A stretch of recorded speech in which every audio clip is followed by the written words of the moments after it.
Prof. Rafa chegando aqui na área para trazer uma novidade que vocês tanto pediram, aquela aula especial de redação para a VUNESP, passo a passo.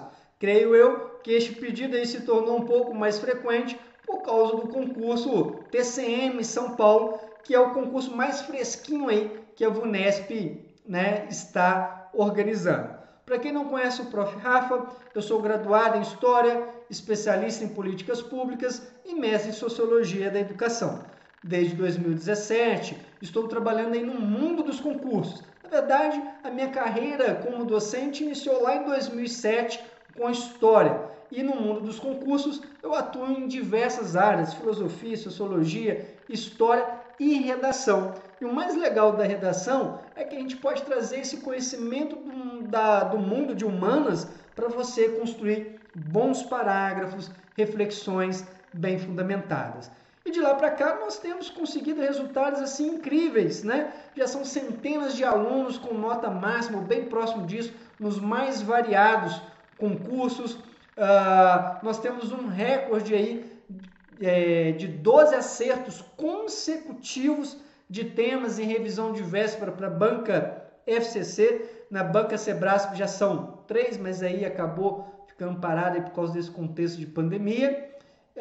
E também o Prof. Rafa é o único professor a fazer ao vivo, do zero, e os alunos escolhendo o tema nesse mundo cibernético malucão. Vamos lá, vamos ver aí quais são os principais aspectos, então, que a banca VUNESP costuma cobrar, né? Como eu sempre falo, o primeiro passo para o candidato mandar bem tanto nas provas objetivas como na prova discursiva é entender o seu inimigo, ou seja, a banca, saber o que ela gosta, o que ela vai cobrar. Você tem que saber isso tanto na parte objetiva como na discursiva. Aqui, é claro, que eu vou fazer uma análise do edital nos aspectos relacionados à redação. Então, qual foi o último concurso? TCM São Paulo. Então, vou pegar o edital aí mais atualizado. Qual que é o gênero, então, cobrado por essa banca? É o gênero dissertativo argumentativo. Poxa, prof, eu nunca entendi o que é esse raio desse gênero dissertativo argumentativo. Esse camaradinho aí, que dá muita dor de cabeça, é o seguinte: você vai ter que expor informações, mas vai ter que defender um posicionamento. A gente vai ver daqui a pouquinho, passo a passo. Você vai ter que ter uma tese e defender esta tese por meio de 2 argumentos, né? É isso mesmo. Temas da atualidade é o que a banca vai cobrar. Quando a gente faz um raio-x da banca VUNESP, a gente vai perceber que ela acaba cobrando mais temas, né, na área policial, principalmente em São Paulo, dos concursos da Polícia Militar. E aí, às vezes ela relaciona com cargo, mas na maioria das vezes são temas que estão sendo aí debatidos pelos veículos de comunicação, então são temas que você, de alguma forma, já leu ou já escutou sobre eles. Como que ela divide os pontos aí? Muito semelhante aos critérios da banca Fundação Carlos Chagas, né, que é considerada aí a banca mais difícil do Brasil no quesito redação. Ela vai avaliar o tema, como que você desenvolveu o tema, se soube utilizar a estrutura adequada, introdução, desenvolvimento e conclusão, né, incorporando os elementos obrigatórios de cada uma dessas etapas, e se mandou bem na expressão, que é a aplicação da gramática à redação. Bem, tema de atualidades, ou temas, né, de atualidades. Ficar de olho nos temas de grande repercussão. Eu acredito que a banca, que a prova da TCM São Paulo já tenha sido rodada, não impressa, mas já está lá, digamos assim, naquele estado de design pronto, né? Então, é muito provável que a banca já tenha o tema de redação. Mas isso nada impede, uma vez que está ali num programa virtual, ter mudanças, né? Porque é uma coisa muito fácil mudar o tema ali de redação. É uma folha só que você tem que mexer antes da impressão. O que eu quero dizer com isso? Que temas mais atuais, pós a primeira data, antes da pandemia, podem ser cobrados, tá? E aí, qual que é a tendência da banca VUNESP? A banca VUNESP tem um estilão próprio. Ela gosta de cobrar temas espinhosos. E ela joga o candidato na parede. Ela fala assim, olha, nada desse negócio aí de ficar em cima do muro não, meu camarada. Você tem que ter um posicionamento logo de cara na introdução. Por que eu falo isso? Porque ela, maluco, ela faz uma pergunta para você. E aí, você tem que deixar o seu posicionamento daquele tema de maneira bem clara na introdução. Nada de mais ou menos, nada de vantagens e desvantagens, nada de aspectos positivos ou aspectos negativos. Seja claro, seja assertivo no seu posicionamento. Prof, e como é que eu faço para ficar antenado aí nos temas de atualidades? Poxa, pega um jornal de grande circulação do Brasil e quais são os jornais aí de grande circulação no Brasil? Folha de São Paulo, Estadão, o Globo, que geralmente as reportagens, né, que vão montar os textos motivadores são pincelados nesses jornais de grande circulação. E aí você escolhe o que você tem mais afinidade ou assinatura, né? E olha ali, dá uma olhada no que está sendo debatido na sociedade brasileira.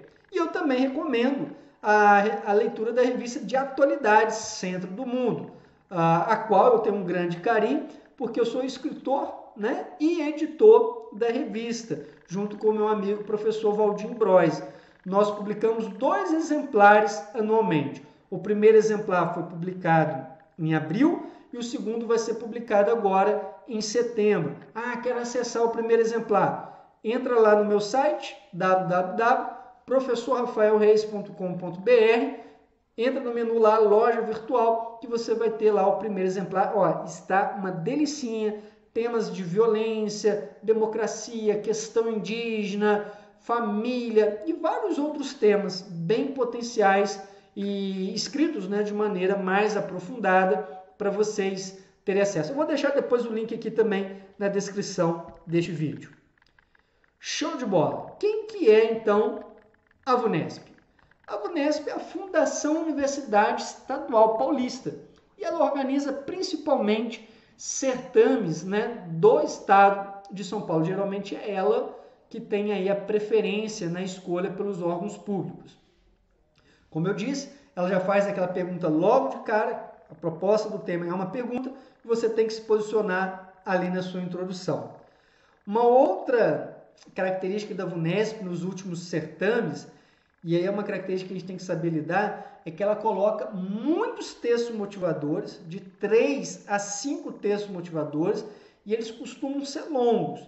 Por isso que o candidato também precisa estar treinado, né, mentalmente e com cronômetro para fazer essas redações da VUNESP, porque tem que colocar isso tudo, né, ali no papel. E aí lembrando, no mínimo 1 hora, no máximo 1h30. Mais de 1h30 acaba te complicando na prova objetiva. E é uma banca, por ser uma universidade e a composição da banca, dos coordenadores, que são professores universitários, é querer extrair uma análise crítica de você. Nada de ficar neutro, nada de não ter posicionamento, que é uma análise crítica sobre aquele tema. Prof, quais foram os últimos concursos que a VUNESP organizou e os temas? Vejam bem aqui. 2019, Câmara de Vereadores de Piracicaba. Tudo em São Paulo, né? Olha o tema, um tema meio doido, né? Bombas automáticas de gasolina e o emprego de frentistas. Aí vocês podem pensar, pô, mas caramba, como é que eu ia me preparar para um tema maluco que pega coisa de posto de gasolina? Mas vejam bem, aqui isso é o segundo plano. O primeiro plano são as relações no mundo do trabalho. E aí o mundo do trabalho é um tema, né, um macro tema que é sempre escolhido aí pelas bancas, e aí ela escolheu um subtema. Então, era refletir aqui sobre a questão da automação, do desemprego, da tecnologia, sacou?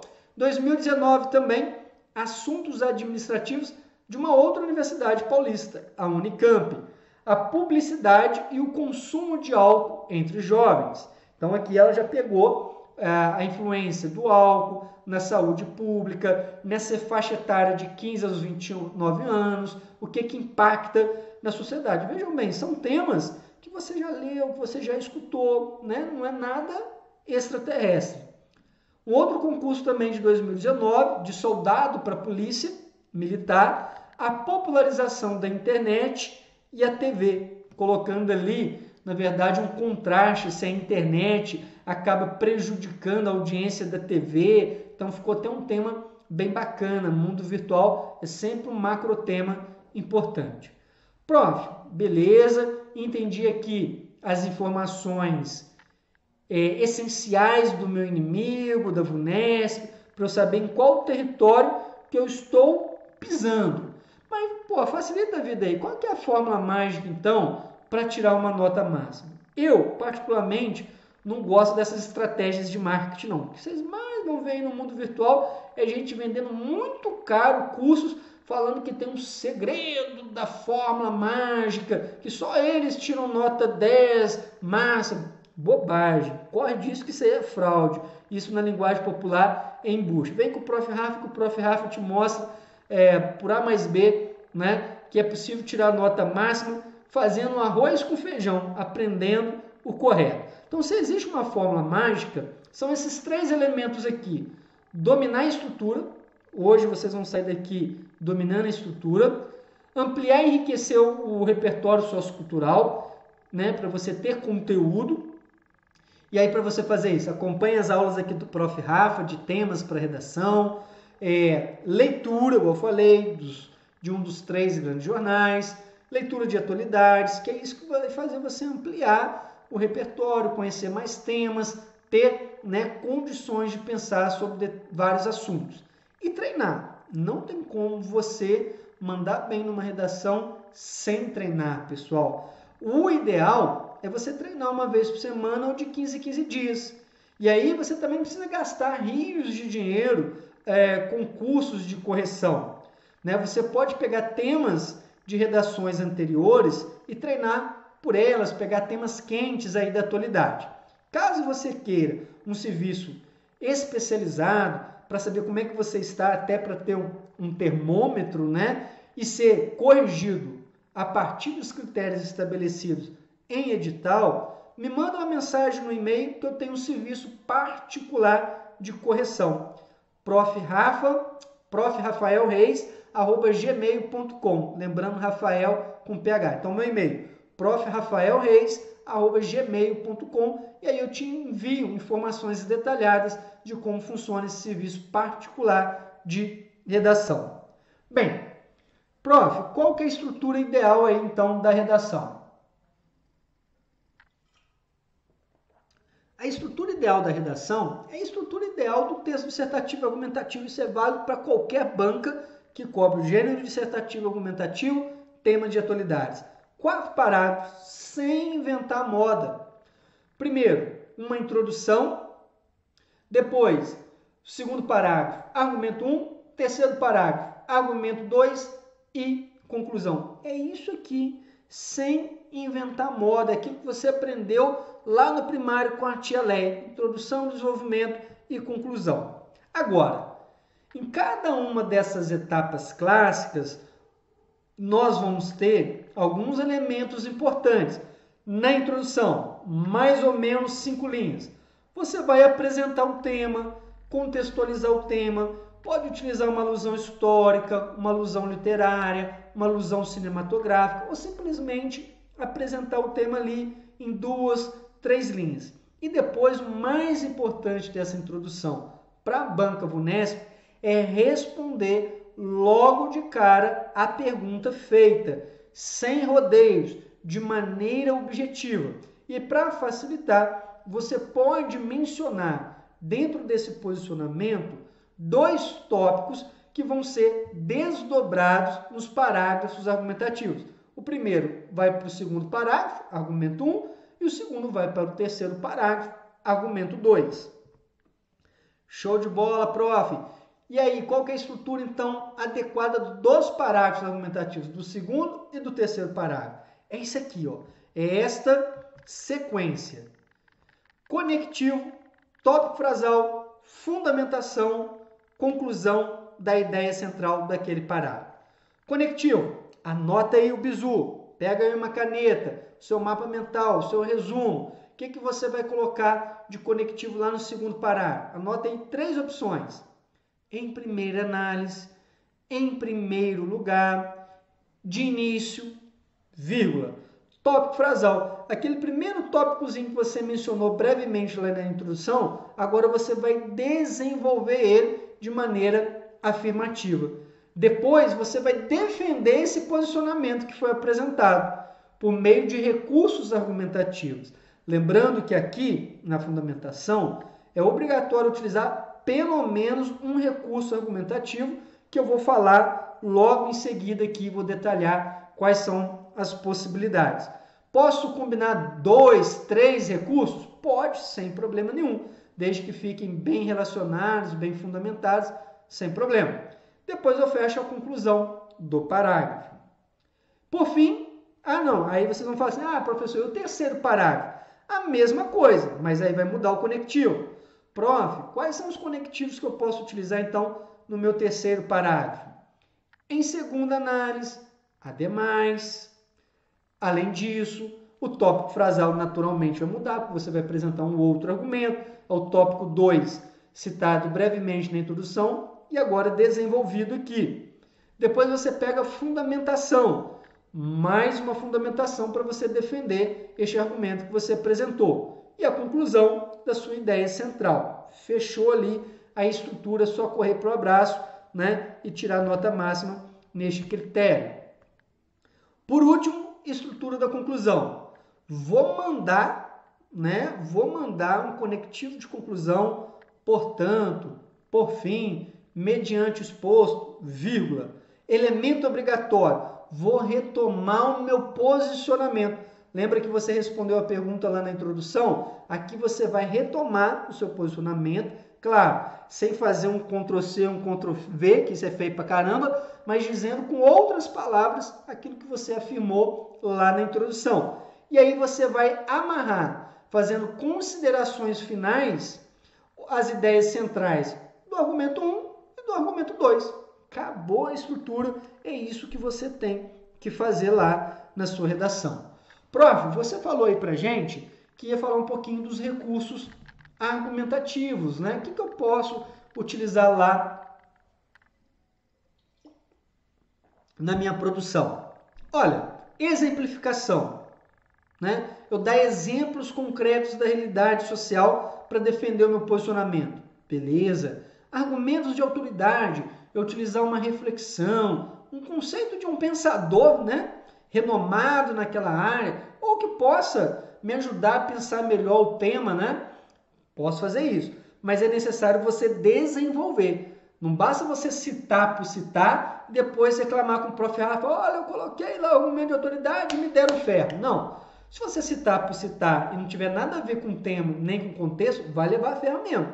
Agora, você tem que citar, desenvolver, mostrar que você entendeu aquele conceito, aplicar numa realidade concreta. Aí o examinador fala, caramba, esse cara aqui estudou com o prof. Rafa.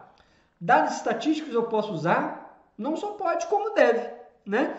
Dados estatísticos a gente utiliza em pesquisas acadêmicas, por exemplo. É claro que aqui é uma coisa, uma menção, uma coisa mais rápida, né? Você, para citar os dados estatísticos, tem que citar a fonte, tá? Para gerar credibilidade.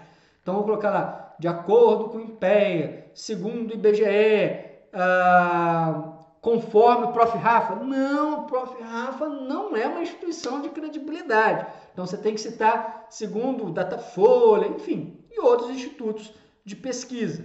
Agora, você não precisa lembrar exatamente a informação, você pode aproximar mais do que a metade, menos do que a metade, 1/3, 2/3 da população.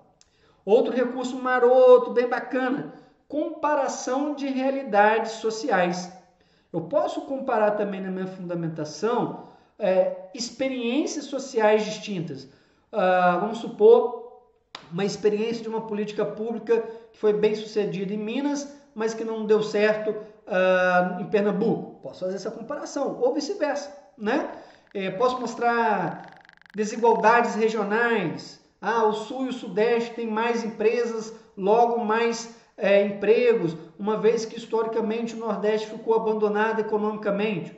Posso. Posso comparar o Brasilzão com os Estados Unidos para falar que há uma violência institucional das suas polícias contra as pessoas negras? Ok. Posso mostrar que o Brasil tem investimentos comparados ao Japão, à Coreia do Sul, bem menores, com resultados ruins? Posso colocar isso, comparar essas realidades sociais. Outra estratégia argumentativa são as causas e consequências. Os alunos gostam muito disso. Eu mostro a causa do problema, uma das causas, e mostro os impactos, as consequências na sociedade. Beleza, pode fazer isso.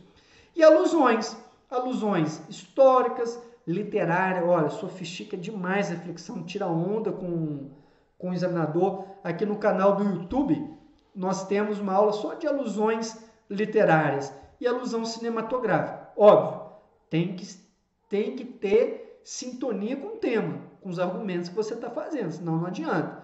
Eu, particularmente, quando faço redação, gosto muito de utilizar alusões na contextualização do tema. Eu acho que enriquece muito. Vamos lá. Análise de temas que a banca já cobrou. Aqui, só para vocês verem, eu não vou ler os textos motivadores, mas só para você ter uma ideia daquilo que eu falei para vocês. Olha a quantidade de textos. Aqui ela cobrou 3 textos motivadores, e aí, nesses 3 textos motivadores, é muito engraçado. Geralmente é um texto que é favorável à situação e os outros 2 textos são contrários. Isso não quer dizer que você tem que seguir a quantidade aqui de posicionamentos, mas é para estimular o debate, é para você chegando ali no tema. No caso aqui, bombas de autosserviço. Ela não fez uma pergunta direta, mas é uma pergunta indireta. Entre a redução do preço do combustível e o risco de desempregar frentistas. O que ela está colocando aqui? Olha, o que você tem para falar desse tema? Você acha bacana reduzir o preço e está valendo? Ou você vai ter uma análise de que, olha, pode aumentar o desemprego? Sacou aqui? Mesmo que não seja uma pergunta direta, é isso que ela está colocando aí para você, uma dicotomia. Mais uma proposta. Olha como que os textos motivadores são grandes, Aqui também são 3 e lá vem com a pergunta. A publicidade é determinante para o consumo de álcool entre jovens? Se sim, separa 2 argumentos aí para defender o seu posicionamento. Se não, separa aí 2 argumentos também para você defender. Uma coisa interessante. Se por um lado, essa quantidade de texto motivador fica cansativo e tal, por outro, ela traz uma vantagem. Por quê? O aluno maroto, o aluno esperto, ele vai ler esses textos motivadores, assinalando ali, sublinhando as palavras-chave para jogar, para dentro da sua produção textual, facilitando assim o desenvolvimento do texto. Quer dizer, ela acaba provocando o candidato a já desenvolver mais rapidamente os argumentos. Então tem um lado bom e um lado ruim em ter muitos textos. Outro tema, aqui ela também colocou 3 textos motivadores. A popularização da internet ameaça o poder de influência da televisão? E novamente eu insisto com você, é uma pergunta, uma dicotomia, e não dá para você falar sim e não, sim talvez, vantagens e desvantagens, aspectos positivos e negativos, a não ser que a banca fosse explícita, tipo, dê exemplos positivos e negativos. Fora isso, jamais construa o seu segundo argumento, o seu primeiro argumento com aspectos positivos e o seu segundo argumento com aspectos negativos. Você vai levar ferro, porque o examinador vai entender que você ficou em cima do muro. Lembrando, VUNESP, que é o seu posicionamento objetivo, assertivo, e nada de enrolation. Mais um texto, agora já é da PM de São Paulo 2014, já mandou ali 4 textos motivadores.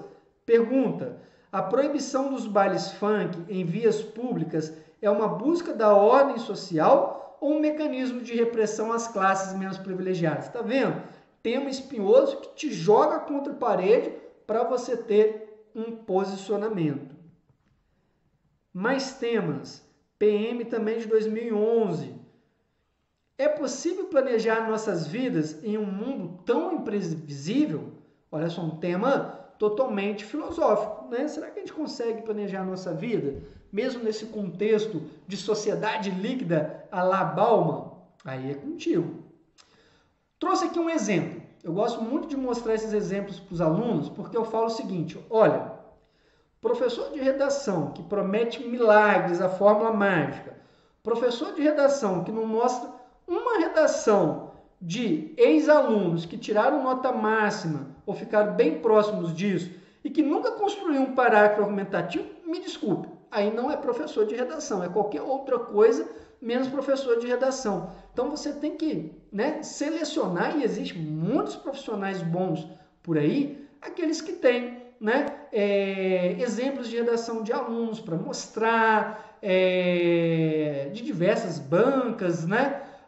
Mostrar que, olha, eu sei construir um parágrafo argumentativo, por isso que eu posso também, né, te ensinar ali o caminho. Então, isso é importante, né?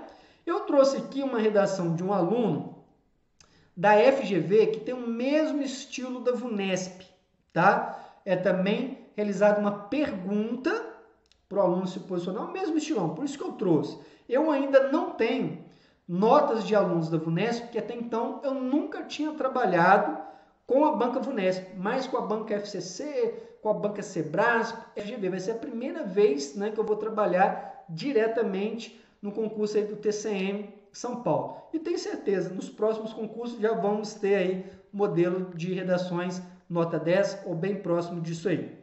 E aqui nós temos o texto que caiu lá na prova da FGV, que é o seguinte.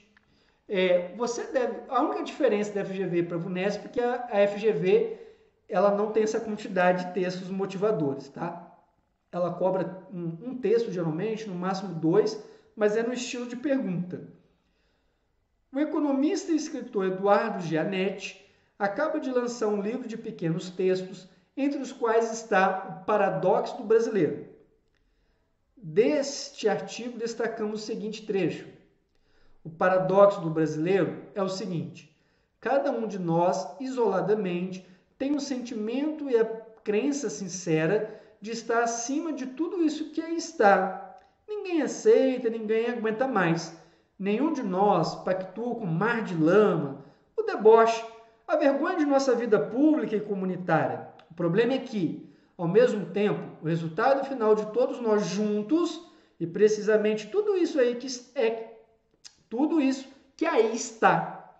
A autoimagem de cada uma das partes, a ideia que cada brasileiro gosta de nutrir de si mesmo, não bate com a realidade do todo melancólico e exasperador chamado Brasilzão. O que ele está dizendo aí, Eduardo Gianetti? Olha, todo mundo está puto com a corrupção, mas todo mundo faz essa merda aí no dia a dia. É isso aqui, trocando em miúdos. Então, ele joga para esse paradoxo do brasileiro. Aí vem a pergunta. O que fazer, então, para acabar com essa impossibilidade lógica em que se choca o protesto generalizado de todos e aquilo que somos em nossa vida coletiva? Esta é a pergunta. Então, tem que ter um posicionamento. Aqui, então, peguei a redação do aluno. E por que eu não coloquei o nome dele aqui? Por algum motivo, ele me pediu para não publicar o nome. Ele tirou 20 em 20, fechou, e eu respeito os meus alunos, tá? Eu só utilizo as redações que são autorizadas, então quando eu vou para uma transmissão ao vivo, para o material PDF, só utilizo as redações que os alunos me autorizam. A maioria me autoriza, mas tem alguns que não. Aqui, o nosso aluno autorizou, mas pediu para não colocar o nome dele, porque ainda estava naquela fase de recursos, muito provavelmente acredito por isso, e ele não queria que o nome dele fosse divulgado, né, antes da nomeação ou algo assim. Então, a gente respeita, obviamente, a vontade, né, o pedido. E ficou uma redação muito boa. Introdução. Viver em sociedade pressupõe um pacto firmado entre os indivíduos, acarretando aos mesmos direitos e obrigações, conforme teorizam os filósofos contratualistas, como, dentre outros, John Locke e Rousseau. 2 autores que eu trabalho lá no curso de Ciências Humanas para Redação. O paradoxo do brasileiro resulta da incapacidade de entender que a sociedade é aquilo que cada um escolhe ser no dia a dia e que a responsabilidade pelo bem comum decorre de atitudes éticas pautadas na alteridade. Olha que legal. Mais ou menos 5 linhas, 6 linhas, igual eu falei, mais ou menos 5 linhas de introdução. Ele mostrou para o examinador que entendeu o tema, que ele apresentou o tema, já tirou uma onda ali, citando 2 camaradinhas importantes, 2 camaradas iluministas, e deixou o seu posicionamento assertivo, objetivo. Vamos então para o primeiro argumento, segundo parágrafo. Veja, ele aqui adotou rigorosamente, né, a estrutura que o prof. Rafa ensinou para vocês. Primeiramente, conectivo. Segundo o filósofo francês Jean-Paul Sartre, na sua obra O Existencialismo é um Humanismo, aqui faltou o uso de aspas. Ele poderia ter sido descontado, tem alguns décimos, né, de desconto ali. As escolhas individuais não deixam de ser escolhas coletivas, pois quando se escolhe um projeto de vida, existencial, social, político, o indivíduo acaba escolhendo para todos uma escolha que se torna referência social. Ó, beleza, né? Aqui ele até emendou o tópico já com a fundamentação. Posso fazer isso? Posso. É a melhor estrutura? Não, mas a banca não tirou pontos, né? Ali ele foi, então, mostrou que o projeto coletivo, de alguma forma, está associado a projetos individuais. Vai concluir o parágrafo dele. Assim, não se pode fugir da responsabilidade individual que todos têm de construir uma sociedade mais justa, solidária e melhor, totalmente de acordo aí com o tema proposto. Aí nós vamos agora para o terceiro parágrafo, segundo argumento. Conectivo. Além disso, é preciso entender que são as atitudes éticas despidas de individualismo as responsáveis pelo bem comum da comunidade. Tópico frasal. Isso exige, por exemplo, o respeito ao meio ambiente, não jogando lixo na rua e fazendo coleta seletiva, e também não furar fila ou pescar em uma prova, né? Consoante Immanuel Kant, na verdade teria que ser um I, né? Immanuel Kant, em A Crítica da Razão Pura, ó, mais aspas aí, porque é o nome de uma obra, deve-se agir de tal forma a fim de que essa ação se torne uma lei universal. Então, é muito interessante ele ter utilizado Kant, porque a gente também trabalha ele nos nossos cursos, que o Kant falava o seguinte: ética é tudo aquilo que pode ser universalizado. Se não pode ser válido para todos, não é uma questão ética. Mais uma vez, ele trabalhou um conteúdo pertinente ao que foi proposto. Quarto parágrafo, conclusão, conectivo. Portanto, é necessário entender a relevância de se ter uma postura ética compromissada no bem comum da comunidade, sabendo que as escolhas individuais resultam no estado da sociedade. Retomou a tese dele com outras palavras.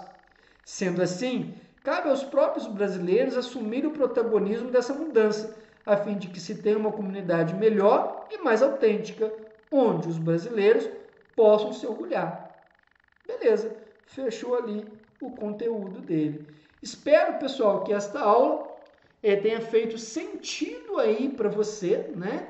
E que contribua com os seus estudos, com a sua preparação. Qualquer coisa que você precisar, o Prof. Rafa está aqui para conversar, para trocar ideias. Chega junto aí nas nossas redes sociais, ó. Se inscreva aqui no canal mais coach dos concurseiros, Professor Rafael Reis. Estamos também no Telegram com muitos materiais gratuitos. Inclusive, eu vou deixar esses slides disponibilizados lá gratuitamente, né? Na data que esta aula está sendo gravada, naturalmente, 23 de julho de 2020. E temos o Instagram com conteúdo diário para vocês. Muitíssimo obrigado pela atenção. Gostou dessa aula? Vou te pedir aí um favor. Pega o link dessa aula e espalha nos grupos de estudos que você tem no Facebook, no WhatsApp, no Telegram. Conta para mais pessoas. Fala do Prof. Rafa para elas. Valeu aí. um grande abraço e até o nosso próximo encontro.